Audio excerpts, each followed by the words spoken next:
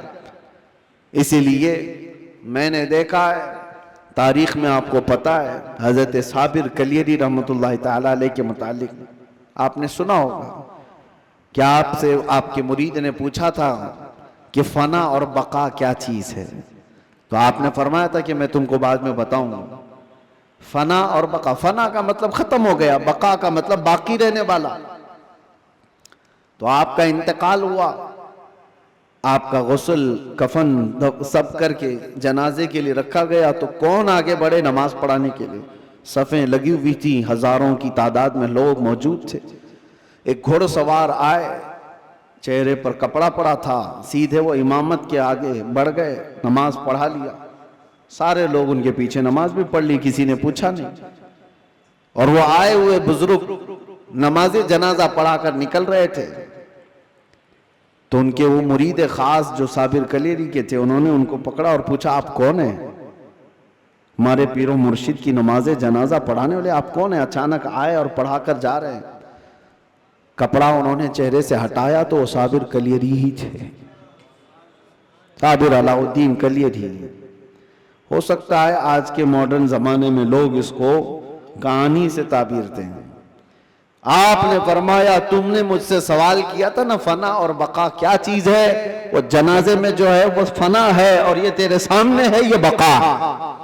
جس نے روح کی تربیت کی اپنی زندگی میں اللہ تعالیٰ موت کے بعد بھی اسے تصرف عطا کرتا ہے، اسے تصرف عطا کرتا ہے.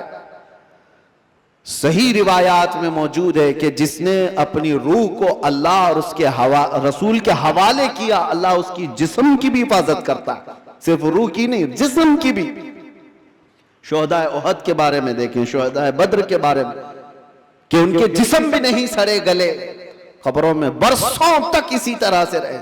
1935 میں عراق میں بغداد کے دریائے دجلہ کے کنارے دو صحابہ کی قبریں تھیں، حضرت حذیفہ بن یمان، حضرت عبداللہ بن جابر. ان کی قبروں میں پانی بھر گیا تھا تو قبریں کھولی گئی تھی. 1935 کی بات کر رہا ہوں. تقریباً 1300 سال کے بعد ان کی قبریں کھولی گئیں تو دونوں صحابی جسموں کے ساتھ صحیح سلامت آرام کر رہے تھے. اخبار کی کٹنگ بھی آج بھی لگی ہوئی ہے، عراق میں موجود ہے. 1935 بہت دور کی بات نہیں کر رہا ہوں، 100 سال نہیں گزرے، ابھی 90 سال پہلے کی بات. ان کے جنازے وہاں سے اٹھائے گئے اور بغداد سے 35 کلومیٹر دور لے جا کر حضرت سلمان فارسی کی قبر کے بغل میں ان دونوں کو دفن کیا گیا. یہ تاریخ موجود ہے. وہ صحابہ جن کی قبروں میں ان کے جسم 1300 سال تک باقی ہیں. کہنا یہ ہے جس نے اپنی روح کو اللہ کے حوالے کر دیا اللہ اس کے جسم کی بھی حفاظت کرتا ہے. اور جو صرف جسمانی خواہشات کے لیے جی رہا ہے اس کے جسم کا حال تو یہ ہے، ادھر روح نکلی ادھر جسم میں بدبو شروع ہو گئی، ادھر روح نکلی جسم پھلنا پھولنا شروع کر دیا. عزیزان گرامی وقار، ہمارے ان جسموں کی اوقات کتنی ہے میں آپ کو بتاتا ہوں. گفتگو کو سمیٹتے ہوئے صرف اتنی بات عرض کروں. کہا گیا ہے کہ قبر میں ہماری تختیاں بند کر کے جب لوگ چلے جاتے ہیں قبر کی مٹی میں، آپ کو اندازہ ہے، آپ ممبئی کے قبرستانوں کو دیکھتے ہیں اور بہت جلدی یہاں قبریں کھولی بھی جاتی ہیں، لیکن جہاں نہیں کھولی جاتی وہاں کے لیے بھی میں بتا رہا ہوں، دفن کر کے چلے جانے کے بعد ایک دن کے اندر، صرف ایک دن، 24 گھنٹے جب گزر جاتے ہیں تو پیٹ میں کا اور دماغ میں کا پورا پانی پیپ کے ذریعے سے یا کسی طرح سے اس کے ناک اور منہ سے باہر نکل جاتا ہے، اس کے کانوں سے سب نکل جاتا ہے۔ اور اس کے بعد دن جیسے جیسے گزرتے جاتے ہیں، اگر قبر کے حشرات یعنی کیڑے مکوڑے اس کے جسم کو کھانے لگ گئے تو بہت جلدی وہ گلنا شروع کر دیتا ہے۔ 3 دن کے اندر پیٹ پھٹ جاتا ہے، اور پیٹ کے پھٹ جانے کے بعد جو تعفن نکلتا ہے اس کی چیزیں سب اس کی باہر ہو جاتی ہیں، اور اس کے بعد 9 دن گزر جاتے ہیں یا 10 دن گزر جاتے ہیں تو جسم کی ساری چمڑی پک جاتی ہے، پوری چمڑی، چاہے اس کو جتنی بھی حفاظت سے رکھا جائے، روح نے ساتھ چھوڑ دیا ہے تو اب جسم ترتیب وار ایک ایک چیزیں اس کی ختم ہوتی چلی جاتی ہیں۔ اس کے ناک سے، اس کے کان سے، اس کے منہ سے گودا باہر نکل آیا، پیٹ پھٹ گیا، اب چمڑی گلنے لگ گئی۔ پھر اس کے 40 دن گزرنے والے ہوتے ہیں کہ ہڈیاں سب باہر نکلنے لگ جاتی ہیں، دکھتی ہیں، ہڈیوں کا اظہار ہو جاتا ہے، چہرہ کسی حد تک رکھا جاتا ہے۔ کہا گیا کہ مہینہ گزر جاتا ہے تو کہ اس کی آنکھوں کی پتلیاں بھی باہر نکل جاتی ہیں، مہینہ 2 مہینہ گزرتا ہے کہ اس کے بعد پھر جسم کے اندر جتنی نرم چیزیں تھی سب نکل جاتی ہیں، پھر ڈھانچہ باقی رہ جاتا ہے، اور ڈھانچہ، ہڈیاں بھی اپنے آپ میں ٹوٹنے لگ جاتی ہیں۔ اس کے پیروں کی ہڈیاں اس کے کمر سے الگ ہو جاتی ہیں، اس کے گھٹنے سے اس کے ران کی ہڈیاں الگ، اس کے بازوؤں کی ہڈیاں الگ۔ اسی لیے 6 مہینے سال بھر کے بعد جب آپ قبر کو دوبارہ کھود رہے ہوتے ہیں تو پورا ڈھانچہ کسی کو نہیں ملتا، کسی کی گھٹنے کی ہڈی، کسی کے سر کی کھوپڑی اور کسی کے پیر کی ہڈی، یہی سب چیزیں ملتی ہیں، جسم سب چھوڑ چکا ہوتا ہے۔ یہ وہی جسم ہے جس کو ہم گھنٹوں آئینے کے سامنے سجا رہے ہوتے ہیں، یہ وہی جسم ہے جس کے اوپر ہم اپنی محنت خرچ کر رہے ہیں، چاہے وہ جیم میں جا کر، میں نہیں کہتا کہ فٹ نہیں رہنا چاہیے، فٹ رہنا چاہیے، لیکن یہ نہیں ہے کہ کل محنت ہم اپنے جسم پر لگائیں اور روح کا خیال بھی نہیں کیا کریں، روح کا خیال ہی نہیں کیا تو یہ جسم جس وقت ساتھ چھوڑ دیتا ہے تو میرے عزیزوں بہت برا حشر ہو جاتا ہے۔ مولا علی کرم اللہ وجہہ الکریم ایک بار قبرستان تشریف لے گئے، قبروں کو سلام کیا، السلام علیکم یا اہل القبور، اور اس کے بعد وہ مولا کائنات ہیں، قبر والوں سے یوں کہتے ہیں کیف احوالکم یا اہل القبور، اے قبروں والے تمہارے حالتیں کیا ہیں؟ سعید ابن مسیب حضرت علی کے ساتھ تھے، حضرت علی رضی اللہ تعالیٰ عنہ کے شاگرد، مدینے کے مشہور تابعی سعید ابن مسیب کہتے ہیں میں مولا علی کو دیکھ رہا تھا، وہ قبر والوں سے پوچھ رہے ہیں، تھوڑی ہی دیر کے بعد آپ کی آنکھوں سے موٹے موٹے آنسوؤں کے قطرات نکلنے لگے اور ہزاروں قطار آپ رونے لگے۔ سعید ابن مسیب پوچھتے ہیں مولا علی کرم اللہ وجہہ الکریم سے کہ سرکار آپ ان سے بات کر رہے ہیں اور رو کس بات پر رہے ہیں؟ مولا علی نے فرمایا میں نے ان سے صرف اتنا پوچھا کہ تمہاری حالتیں کیا ہیں، تو قبر والوں نے مجھے جواب دیا اے علی ہماری کیا حالتیں پوچھتے ہو، اس چہرے کو رب تبارک و تعالیٰ نے بچھوؤں کی غذا بنا دیا ہے جس کو ہم سجایا کرتے تھے، ان بالوں کو جن میں ہم کنگا کرتے تھے پیپ نکل آیا ہے، کیڑے کھینچ رہے ہیں، ہماری ان آنکھوں کو آج خیرہ کر دیا گیا ہے، ان آنکھوں کو سیاہ کر دیا گیا ہے، ہمارے وہ بازو جس پر ہمیں بڑا ناز تھا ہم آج ہلا بھی نہیں پاتے اور ان کو بڑی مضبوطی کے ساتھ توڑ دیا گیا ہے، ختم کر دیا گیا ہے۔ حضرت علی کرم اللہ وجہہ الکریم سعید ابن مسیب سے کہتے ہیں قبر والوں کے یہ جواب سن کر بتاؤ کیا میں مسکرا سکتا ہوں، کیا میں ہنس سکتا ہوں؟ تو پھر اللہ کا خوف ہے کہ میں زارو قطار رو پڑا۔ میرے عزیزو ہم سب بھی اسی منزل کے راہی ہیں، ہم بھی اسی آخری مکان کے مسافر ہیں جہاں ہم سب کے ساتھ یہ ہونا ہے۔ اس لیے جب تک رب تبارک و تعالیٰ نے ہمارے جسم میں روح باقی رکھا ہے اس روح کی توجہ کرو، اس کی تربیت کرو، ورنہ وقت گزر جانے کے بعد قرآن پاک میں ہے کئی ایسے لوگ ہیں جو کہتے ہیں رب تعالیٰ سے، کیا کہتے ہیں؟ لو کننا نرد، اے اللہ اگر کاش ایک بار ہم کو تو لوٹا دے، کننا نعمل، ہم بہت اچھا عمل کریں گے، عملا صالحا، ہم نیک بن کر کے آئیں گے. لو نردو، ہم لوٹا دیے جائیں، اگر ایک بار ہمیں دوبارہ دنیا میں بھیج دے، ہم پکے مومن بن کر کے آئیں گے، ہم نیک عبادتگار بن کر کے آئیں گے. رب تعالیٰ فرماتا ہے کلا، ہرگز نہیں، جو وقت تھا وہ بیت چکا، اب عمل کا وقت نہیں، اب صرف حساب کا وقت ہے، اب صرف حساب کا وقت ہے. اسی لیے عربی میں ایک مقولہ میں پڑھتا تھا اپنے طالب علمی کے زمانے میں نے تو اپنے سرانے پر اس کو لگایا ہوا تھا، حاسبو قبل ان تحاسبو، اپنا حساب پہلے پورا کر لو اس سے پہلے کہ تمہارا حساب لیا جائے. اپنا کیلکولیشن پورا کریکٹ کر کے رکھ لو کہ اس سے پہلے کہ تمہارا حساب لیا جائے. عزیزان گرامی، آج ہماری زندگیاں ایسی ہیں، ہم انکم ٹیکس کے ڈر سے تو اپنا حساب پورا صحیح کرنے کی کوشش تو کرتے ہیں، سی اے کو دے دیا، اس کو دے دیا، سب سے پوچھ تاچھ کر کے کہ کہیں کوئی لوپ ہولز نہ رہ جائے تاکہ ہم پکڑ میں نہ آئیں. بینکوں کے معاملات صحیح کر رہے ہیں کہ کہیں ہم ای ڈی کے چھاپے میں نہ آ جائیں، انکم ٹیکس کے چھاپے میں نہ آ جائیں. یہ زیادہ سے زیادہ تمہیں کیا کر سکتے ہیں، اس زندگی میں ہی تو سزا دے سکتے ہیں، لیکن ان کو چھپا بھی سکتے ہو اپنے معاملات. سی اے تمہیں چھوٹے راستے بھی بتاتا ہے اور الگ شارٹ راستے بھی بتاتا ہے، لیکن اس رب العالمین کی بارگاہ میں تم کوئی ہیلا بہانہ نہیں کر سکتے. یعلم خائنۃ الاعین وما تخفی الصدور، وہ تمہاری آنکھوں کی خیانت کو بھی دیکھ رہا ہے اور دل میں چھپے ہوئے حالات کو بھی دیکھ رہا ہے. اس کے دربار میں کیا چھپا سکتے ہو؟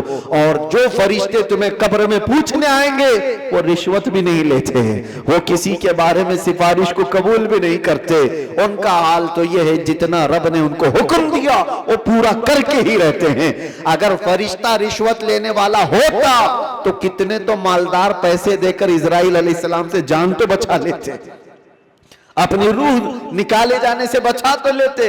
جہاں بندہ ڈاکٹروں کو پیسے دیتا ہے، ملک الموت کو بھی تو دے سکتا تھا، لیکن پوری دنیا کو یہ معلوم ہے کہ فرشتہ رشوت نہیں لیتا، نہ ہی یہ کسی کو ایک منٹ آگے پیچھے ہونے دیتا ہے. جب یہ سارے معاملات طے ہیں اور سب کو معلوم ہے تو آؤ میرے عزیزو اس بارگاہ مصطفیٰ صلی اللہ علیہ وسلم میں، جہاں میرے آقا صلی اللہ تعالیٰ علیہ وسلم نے انسانوں کی تربیت فرمائی، ان کی روح کی تربیت فرمائی. وہ کون تھے جو صحابہ بنے؟ شراب کی زندگیاں ان کی بھی تھی، جوئے کی زندگیاں ان کی بھی تھی، بچیوں کو پیدا ہوتے ہی گردن مروڑ کر کے مار دینے والی زندگیاں ان کی بھی تھی، ماں اور بہنوں کو بازاروں میں نیلام کر دیا جاتا تھا. عرب کی یہ زندگی تھی، لیکن ایک عرب نے آدمی کا بول بالا کر دیا، خاک کے ذروں کو ہمدوش سریا کر دیا. خود نہ تھے جو راہ پر اوروں کے ہادی بن گئے، کیا نظر تھی جس نے مردوں کو مسیحا کر دیا. میرے آقا صلی اللہ تعالیٰ علیہ وسلم نے پھر ان کو کس مقام پر پہنچایا؟ یہ وہ عرب کے بدو لوگ تھے جن کو دنیا وحشی کہتی تھی، مگر میرے مصطفیٰ صلی اللہ علیہ وسلم کی تربیت میں آئے تو پھر مقام یہ بنا اصحابی کالنجوم. خود میرے آقا نے فرمایا میرے صحابہ ستاروں کی مانند ہے، جس کی بھی پیروی کرو گے ہدایت پا جاؤ گے. ان کو بلند مقام ہوا عطا کیا کہ چاند بھی ان کو دیکھے تو رشک کرے. وہ مقام میرے آقا کی اس جلوت خانے میں، اس خلوت کدے میں ہوا ہے. اسی لیے دنیا کی یونیورسٹیاں، دنیا کے اسکول جسم تو بنا سکتے ہیں اور مدینے کا دربار تمہاری روح کو بناتا ہے، روح کو بناتا ہے. بارگاہ مصطفیٰ صلی اللہ علیہ وسلم میں ہم اپنے آپ کو سرنڈر کریں. اور اسی لیے میرے آقا نے فرمایا لا یؤمن احدکم حتی یکون ہواہ تبعا لما جئت بہ. اس وقت تک تم میں سے کوئی بھی مومن نہیں ہو سکتا جب تک اپنی خواہشات کو میری مرضی کے مطابق نہ بناتے. جب تک آپ اپنی خواہشات کو رسول اللہ کی مرضی کے مطابق نہیں کرتے تب تک تو پکے مومن بھی نہیں ہیں. اسی لیے آج یہ عہد کرو کہ ہمارا جینا مرنا حضور کی مرضی کے مطابق ہوگا. حضور پاک کی مرضی کے مطابق ہو تو پھر روح بھی طاقتور ہوگی. اسی لیے میرے مرشد نے کہا زندگی یہ نہیں کسی کی کسی کے لیے، زندگی ہے نبی کی نبی کے لیے. ارے نہ سمجھ مرتے ہیں زندگی کے لیے، جینا مرنا ہے سب کچھ نبی کے لیے. یا رسول اللہ دہن میں زبان تمہارے لیے، بدن میں ہے جان تمہارے لیے، ہم آئے یہاں تمہارے لیے اور اٹھے بھی وہاں تمہارے لیے. جب بندے کا یہ عقیدہ بن جائے تو پھر دیکھو اس کی زندگی میں انقلاب کیسے آتا ہے۔ رب تبارک و تعالی ہم سب کو ہمارے کمزور جسموں سے نجات عطا کر مضبوط روحانی طاقت عطا فرمائے۔ مولا کریم ہماری آنکھوں میں نور مصطفیٰ عطا فرمائے، ہمارے دل کو وسوسوں سے محفوظ فرمائے، ہمارے بازوؤں میں قوت حیدری عطا فرمائے۔ مولا کریم اس پوری امت کو اصلاح کی توفیق عطا فرمائے۔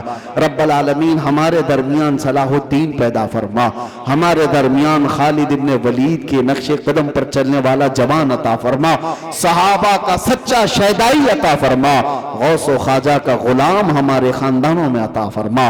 رب العالمین ہماری جمعہ کو قبول فرما، حاضرین کے سجدوں میں لذتیں عطا فرما۔